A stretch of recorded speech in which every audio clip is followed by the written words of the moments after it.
Hello and welcome to this I Am Making Magic interview series. My name is Beth Martens and I'm the host of this series. When I'm not playing host, I am a women's business coach for merpreneurs or mermaids. And that's why I'm super excited to be hosting these very special presenters of the Am.Festival coming up August 10 to 12. You will want to get your tickets right away. They are going fast. And my gosh, we're just thrilled about this festival is going to run, and what a great community out there. Honestly, it's like a life-changing experience to go to the Am.Festival. It's got such a variety of different ways to enter spirit and your being and your health. And we'll just ignore that the doorbell's ringing for the moment. That's all right. Wait, and we'll tell you right now, we might have a baby in the scene too. There's gonna be a lot of things happening in the city. Yeah. So special welcome to Nadia El-Gabalawy. Can you say your name so people get it right? That was great. El-Gabalawy. El-Gabalawy. And so Nadia has been teaching and coaching for over 20 years. She's passionate about all things yoga, and has transitioned from being a young hip gymnast, and you can tell by her physique, to a somewhat older, but and I'm sure very hip yoga teacher. She's immersed in opportunities for growth and education. Nadia spent those 20 years gymnastics, cheerleading, including for the University of Manitoba cheerleading team and the Blue Bomber cheerleading team as well. She loves to teach inversions and help students challenge their limits through progressions and drills. And her greatest passion, second only to being upside down, is meditating on unanswerable questions and the nature of reality. Right. I love that. I absolutely love that. So let's just take a minute and, in your own words, do you want to describe to our audience what it is that you are really loving about the work that you do? We know what you do now. What is it that inspires you to it? And what are you also going to be offering at the Am.Fest? Well, what I'm offering at the Am.Fest is 2 workshops. The first one is an inversion workshop. As you said, I have a real passion, maybe obsession, you might call it, with inversions. I guess I got into them when I was like maybe 2. And so they've been in my whole life, and I love to teach inversions, and so I've taught them in kind of a variety of competitive sports and things like that. And now that I've moved into yoga, I guess I really fell in love with how many different types of inversions there are, and a way to use my previous skill set to relearn it almost, those skills in a different way. So the inversion workshop will be for beginners, or anyone at any level. There'll be lots of different variations and drills. Yes. And then I'm running a Kundalini class, Kundalini workshop. So Kundalini yoga is, I absolutely love it. The truth is, I fell in love with Kundalini yoga because I really liked the word Kundalini before I ever did the yoga. Like I was like, wow, that's a cool word. And it's such a weird reason to be drawn into something. But the very first Kundalini class I ever went to, I felt this amazing energy and steadiness. And I felt it ever since from that first class, every class forward, and every class I teach. So it's just had such a powerful impact on me that I would love teaching. And so now I love sharing that with others. And it's just so fun. Both of them are really fun. So that's why I like teaching them. Wonderful. That's great. Good to follow your bliss. And so were there any turning points where you decided to take on this as your path, that, you went from, like, was it seamless for you from the cheerleading training into the yoga? Or was there a moment where you just like, okay, change is coming, and what was that? Yeah. That's a good question. It was, these types of massive changes in life, like transformations, they might happen sort of what appears to be spontaneously, but there's so much buildup behind it. And I think that's what happened to me when I was in competitive sports for a long time, and I loved it. I loved coaching it and doing it myself. But then I came to a point when I started doing yoga, and I will say it wasn't an instant sell. Like I wasn't really healthy on the inside of my body, and there were a lot of things I needed to heal, some of which I didn't even realize. And so when I started yoga, I started to feel and think about those things. And I was like, this is the worst. But I was so blessed to meet the right teachers in the right moment. And those teachers were able to help me learn to connect with yoga on a level that I could heal myself and begin to kind of restart my life almost. And so I transitioned completely out of competitive sports and competitive everything really, except for my mind, which I thus far have not been able to escape from. Still. Yeah, but yoga's just been so so transformative for me. It's helped my life in so many different ways, and I really attribute so much of that to the teachers I've had for meditation and for yoga, and just having the right guidance so that I was able to find a path to heal myself. And once I came far enough away that I could see objectively how much my life had changed as a result of this path, I wanted to teach more of it and learn more of it. And even now to this day, I feel like the journey kind of starts again every day. Every time I do a practice, something new, something is shifting. And so it's always new. And I just love that part of it, and love teaching. So. So great. I that point that you're talking about, because we live in a day and age right now where you can get information, like all of the masters have published, their work is out there, there's YouTube videos, there's like an endless supply of information. But what you're talking about is like those teachers and those mentors that came into your life. And that's, I'm really a stand for that we take that role in each other's lives, because we're always, even when you watch children of different ages, they always naturally begin to mentor a younger child. There's something, right? There's something very about teaching that's so natural. Right. And and I've been stuck at times in my life where I know what to do. Like, I'm a business coach, right? And I, in this past year, hired a great business coach. It's like, why do I need a business coach? It's because it's not what you know, it's that inspiration that we pass on to each other in the way of energy, right? So for sure. And it's that you can have as much theory as endless. The theory can end in any, in any discipline, in academics and yoga. You can study and study and study until you have that internal experience and that connection for yourself, and then you can carry it inside yourself.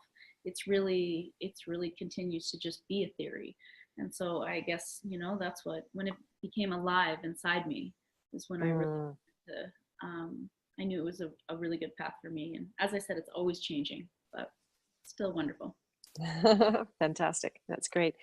And so what would you say is, so you described to what is going to happen at your workshops at the Am.Festival. What would be what's going to happen? That's a theoretical truth. I never know what's going to happen at my workshops. That's part of the fun of inversion workshops. Okay. So then so we don't know what's going to happen. We kind of do, just because you made a description. So we'll hold you to that much. And so, but what is the internal transformation because it is a transformational festival, right? This is all alchemy that's going on here. And so what is that shift that could potentially take place in someone, of course, not knowing every person is going to do their thing with it.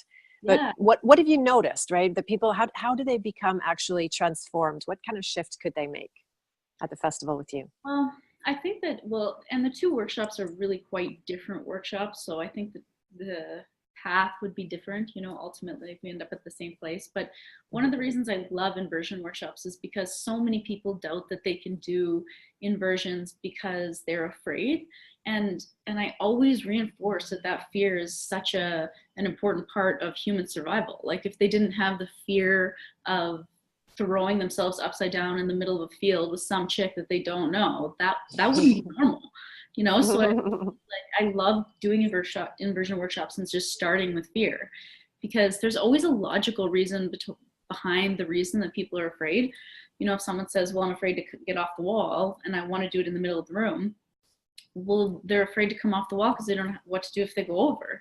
And so, I love going into people's sort of limitations that they've set on themselves in inversions, and having them ask themselves, well, what can I learn to put here so that the fear is not there anymore?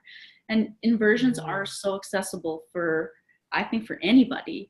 And they're just sort of a series of progressions like anything else that comes together. But when you look at it from, you know, from the big picture, it looks so hard. But that's why I love teaching them. They're always so fun and so loud, and just, they're really awesome. I love teaching inversion workshops for that, you know, just because people are scared. So there's lots of like screaming and laughing, but it's awesome. And so the transformation comes, I think, in the belief that you can do something that you never thought that you would ever try. And I love helping people to feel that. And Kundalini is the same, like, you know, that strength that you feel in it.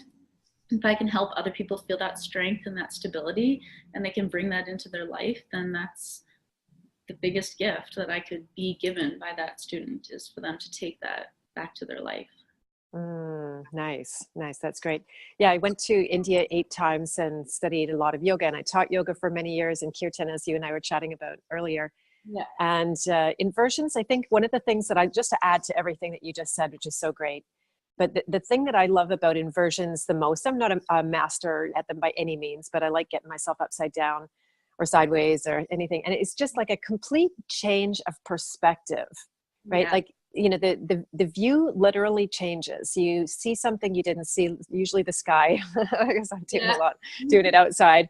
Yeah. And then there's something that translates to the soul when you just have this like, oh yeah, that view is already there. I just wasn't looking in that direction. So that's something that I really love about them. Yeah, it's true. I've had people say like I used to teach a yoga class that people were in hammocks. They still have that at Yoga Public, and we would teach hands. They were like tied to the ceiling, so it wasn't scary.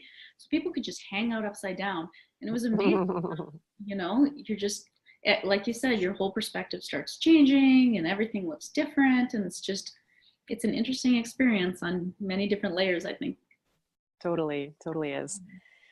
So for all of those viewers out there who are considering coming to this Am.Festival, August 10 to 12, can you tell them what, for example, how to prepare for it? And, you know, we'll bypass the bug spray, which you should definitely bring. I was gonna say that. Yeah, exactly. You know, so yeah, in addition to all the practical things of just being outside and really off the grid, there's no Wi-Fi there. Don't be scared of that. It's something. A very campsite inclusive, like amazing. It has such an amazing vibe to it. Like you feel just like you've warped onto another planet, and you're in this little like yoga loving like zone of camping, and just I feel like I could dress up in a costume and just that would go over completely fine. Because everybody's just, it's so free. I loved it. It's a real come as you are. Just what you said last year, I went from one event to another, and the one event that I came from was really like stiff and orchestrated. And it was like nobody wanted to be themselves, and it was hard to just be that. And there was tension, even just feeling like I was being myself, that was creating tension for people.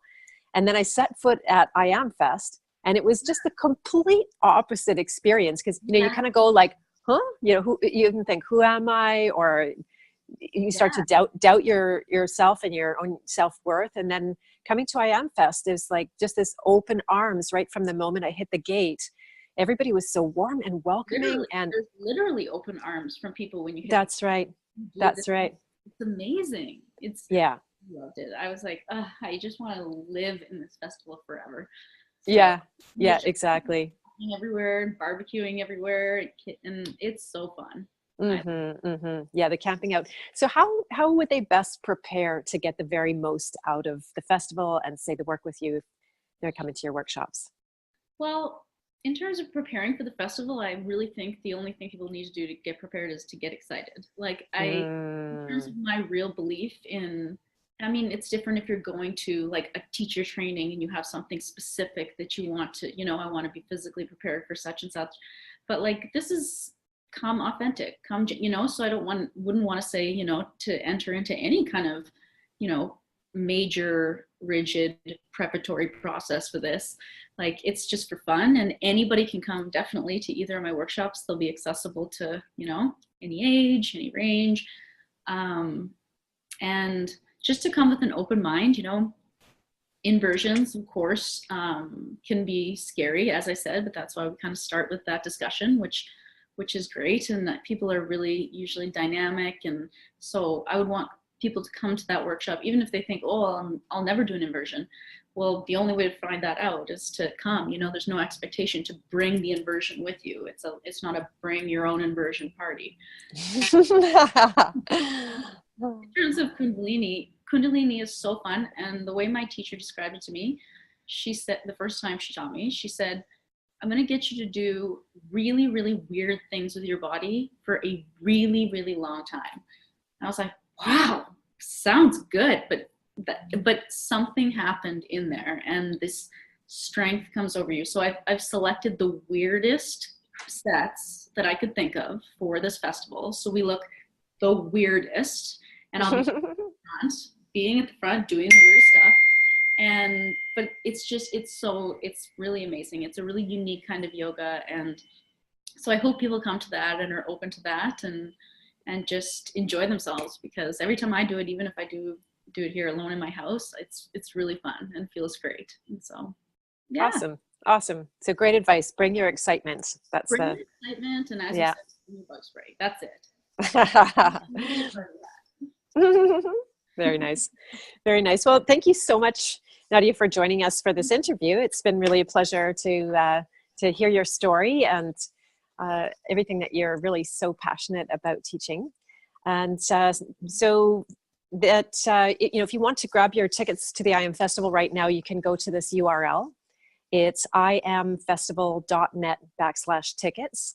And Nadia, if people want to contact you after this, maybe they are going to see it from another country, because these videos are going out on YouTube. How would somebody connect with you if they wanted to look deeper into your work? Well, I do have, I do the social media thing, so I'm on that, and I post all my yoga stuff on Instagram. So, I know that's the professional route to go. So, but I also work at Yoga Public here in Winnipeg downtown. And so my bio and information is on there. My classes teach a little bit sporadically right now, as I said, because of the little mini sleeping back there. Yeah, yay. And then, or my email address, which is available on the site as well. So, okay. But if anyone has any questions or concerns or anything, please email. Okay, that sounds good. And also, if you have any curiosity about what I'm up to in the background, you can visit my website for a free Merpreneur archetype quiz. And this is where you can learn the archetype that's most important to you about serving with your life's work in the world.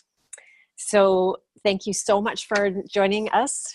Thank you. For this I Am Making Magic interview, and we look forward to seeing you at the festival. Thanks, Nadia. Thank you, Beth.